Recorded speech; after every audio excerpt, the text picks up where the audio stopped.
Welcome back, preschool. Now, one of the reasons I really wanted to come outside today was I like a good adventure. I just love adventure. Now, we are talking this week about the letter A.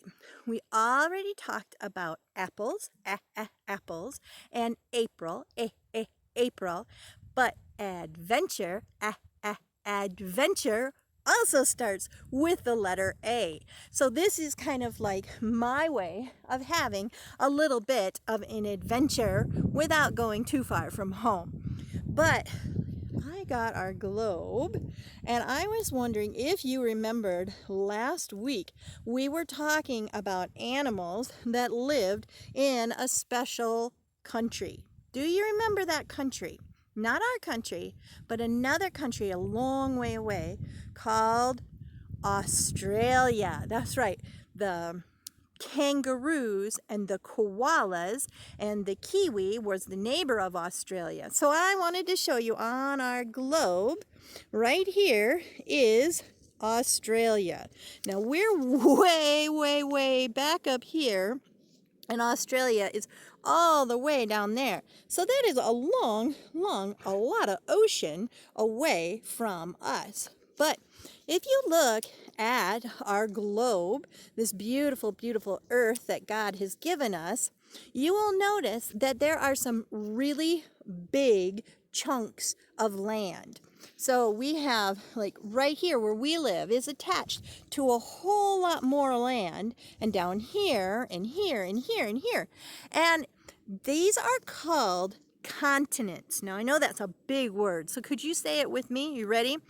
Continents. Continents. Continents means that they are the big sections of land. Now, there may be different countries inside, like we live in the United States of America. So there's different countries inside a continent, but these are the big chunks of land that when you look at the earth, you can see them. Now, I think it's pretty funny, maybe it's just me, but there is only one out of 7. Let's count them. Ready to count together? 1, 2, 3, 4, 5, 6, 7. There are 7 continents on the earth, and only one of those doesn't have an A in its name. Isn't that crazy? So I really think this is a great time for talking about continents because there are so many A's in them. So we already started. We know that Australia has the letter A. So then if you come up here, this big chunk of earth right here, really huge piece of earth right here, that is called Asia. Can you say that? Asia. Asia. Good job. So we have Australia and Asia. That's 2. Then over here is the one and only one that doesn't have the letter A in it, and it's called Europe. Can you say that? Europe. Now, Europe and Asia are kind of really close together. If you see that they're really close together, so there's Europe and Asia. They make this big chunk right here. But then you come down here to this nice big chunk here of the earth, and that is called Africa. Can you say that with me? Africa. Africa.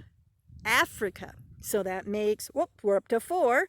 We have Australia, Asia, Europe, and Africa. Now there are some more. You ready? Here is America. America. We have North America and South America. North America, which means we live right there. So we are in North America. And then we have South America. America, say that with me. America. Now I know you know that one because we've sung about America before. So we have North America and South America. And then down here on the very bottom, this guy right here, we have Antarctica. Antarctica. Say that with me. Antarctica. So we're going to go on a couple adventures today through stories, of course, because this is about as big as my adventure can be right now. And we are going to talk about Africa, Australia, and Antarctica right there. How exciting! And these are our continents, and our continents make up all the land on our beautiful, beautiful Earth. So are you ready to get started? Me too. Let's start with Australia. Australia. Because we talked about the koalas and the kangaroos and the kiwis last time. Now I just wanted to show you, there is New Zealand. New Zealand is a little island country that's very close to Australia. See how there's Australia and there is New Zealand. That's where the kiwi lived. So kiwis are kind of like cousins almost. They don't maybe live in the same house as kangaroos and koalas, but they are very, very close. So let's get started with an outback adventure, an Australia vacation. Ooh, I can't wait. This is going to be so exciting. Here we go. An outback adventure, an Australian vacation.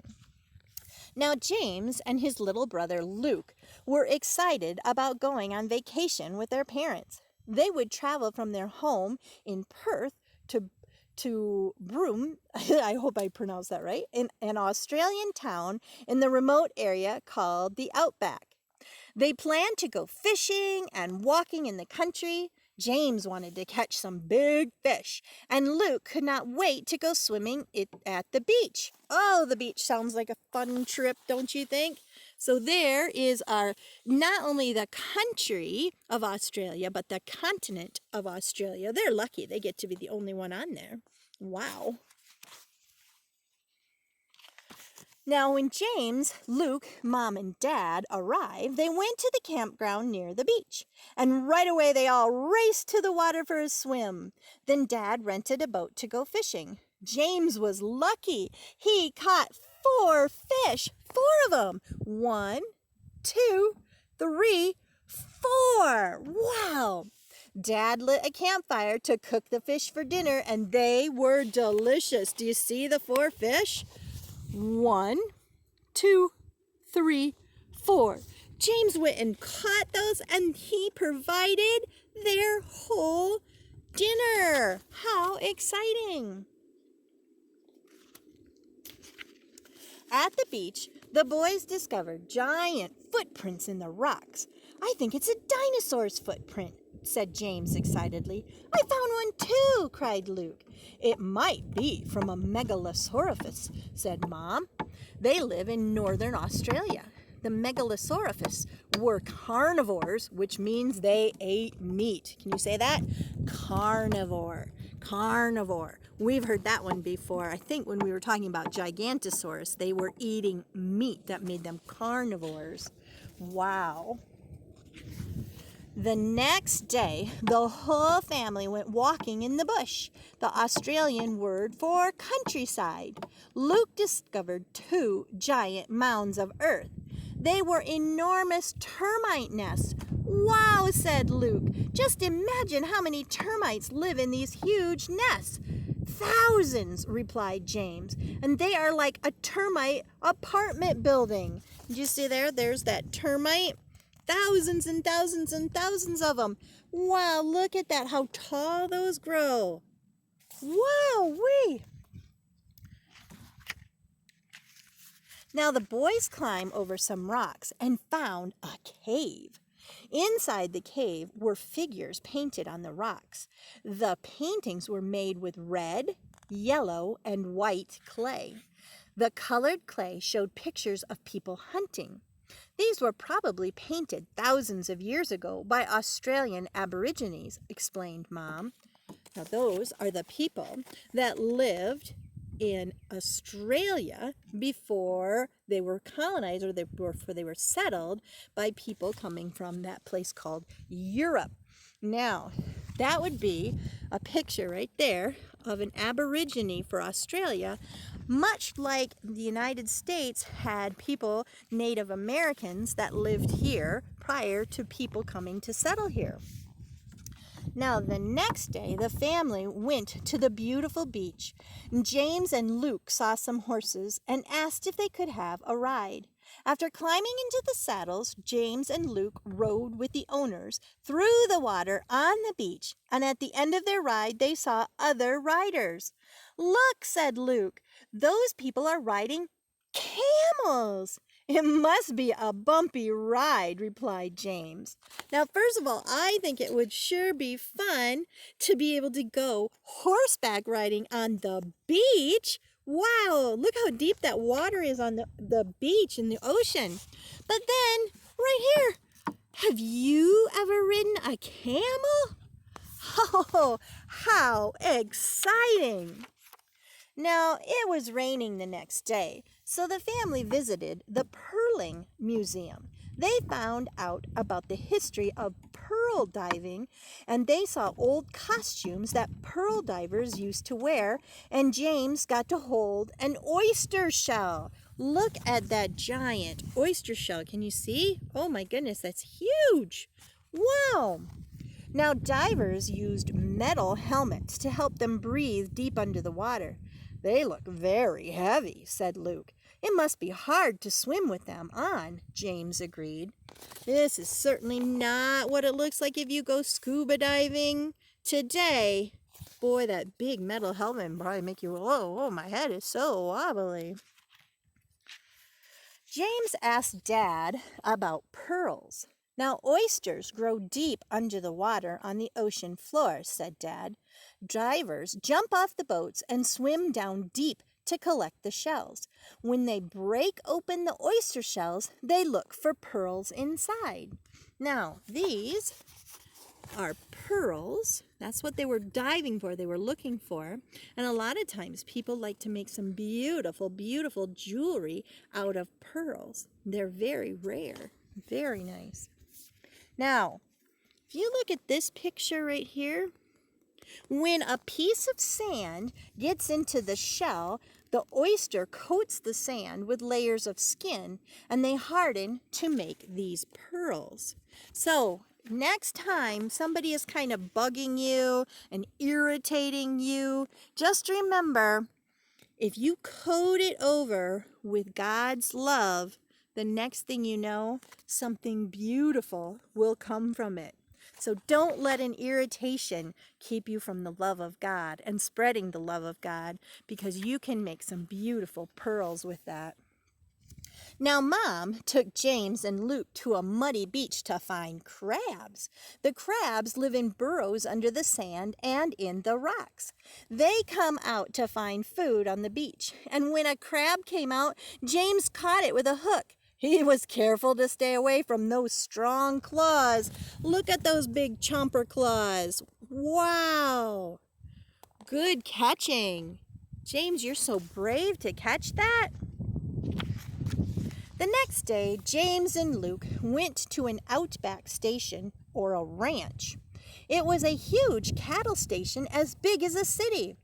James met a boy named Pablo, whose family lived at the station. James and Pablo went to watch the jackaroos, what they call cowboys, rounding up the cattle. So there you see, we can make new friends no matter where our adventure takes us. And just like we see a lot of cowboys here rounding up the cattle, there in Australia they call them jackaroos. I think that's fun. Now, James and Pablo had lots of fun exploring the station together. At the river, they used the soft bark from paper bark trees to build boats, and they raced the paper bark boats down the river. So those trees have these pieces, this is their bark, but it feels a lot like paper, and so they were floating the paper bark on the river to see who could go the fastest. Get ready, set, race! Now, in the afternoon, James and his family went on a long walk through the bush around the station. It was hot, whew! So they found a billabong, or pool, to jump in and go for a swim. So can you say that fancy word, that big funny word?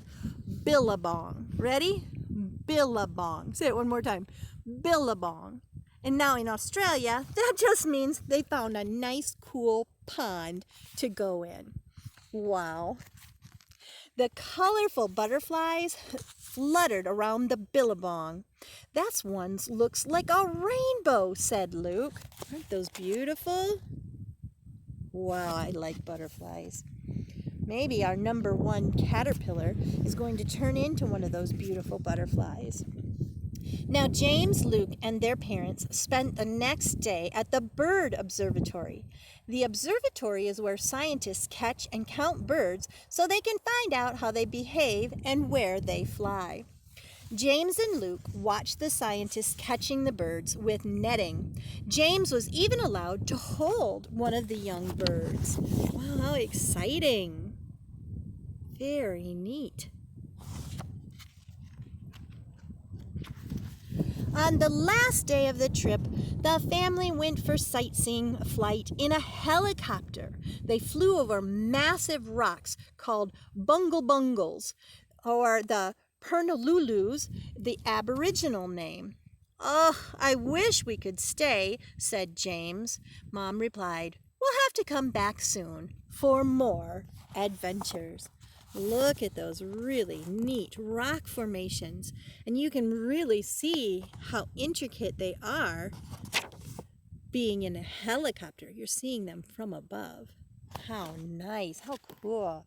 What an exciting adventure in the outback, which is kind of like us saying when we come out here into the woods, we are in our own outback. So this was the outback adventure from Australia.